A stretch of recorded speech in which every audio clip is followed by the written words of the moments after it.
Hi, ZL community, Dr. Cobb back with you. Today I want to talk about isometric exercise. It's a useful, incredibly useful tool actually that a lot of people either don't think about anymore in strength training or they've forgotten that it even exists. Now, isometric exercises were very popular many years ago with kind of the old-time strongmen. They all used them, and as I said, they've kind of gone out of favor in a lot of different areas, and I don't know why, because they're incredibly powerful and incredibly useful. A couple different reasons that I want to talk about this. A lot of people that come to Z-Health come to us because of pain. Isometrics are an incredible tool to help people move into areas that used to be painful safely. So to give you an example, let's say I had a hard time with an overhead press. I had shoulder pain, etc. And I learned some ZL stuff and I do some neck mobilizations or foot mobilizations or something. And now all of a sudden I can do that same motion basically pain-free without any load. But now when I start trying to even use the lightest dumbbell to press up or kettlebell or whatever, I have a nagging sensation of a little bit of pain. Isometrics are a fantastic tool to eliminate that. Because isometrics, by definition, are strength exercises where no movement is occurring. So for instance, if I was thinking about, I'm going to work on my overhead press, I could easily stand in a doorway, or for instance, stand here in my rack, take my arm up overhead, and now simply push up.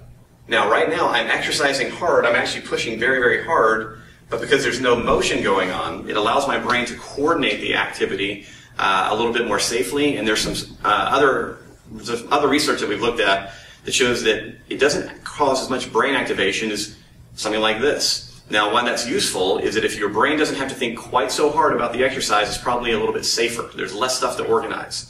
So as I said, isometrics are a great tool to use for building strength in areas where you may have lost range of motion due to pain. Now, how to use them? It's pretty simple. Whenever we do isometrics, we want to think about three positions. So, in this particular idea, if I were working on my pressing overhead, I would want to do an isometric in the bottom position, an isometric in the mid position, and an isometric in the top position.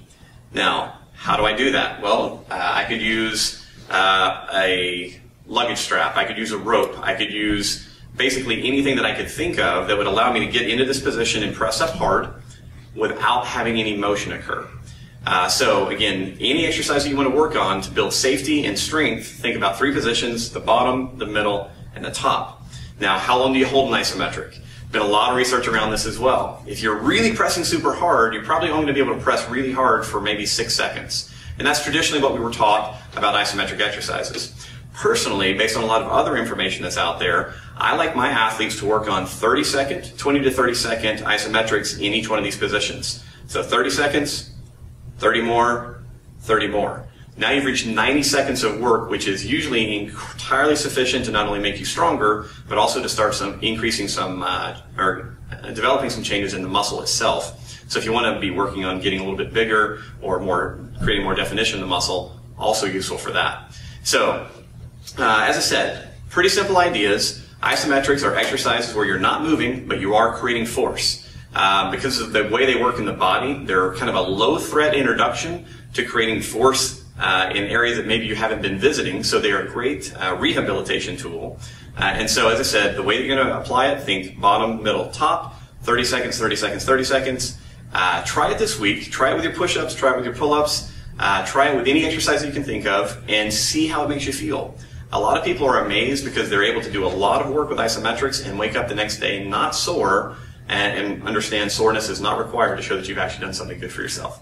So there you have it, isometrics, fantastic tool. Please consider using it this week.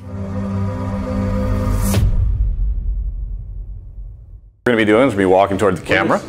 We're turning your head right and left, and we're going up and down, testing.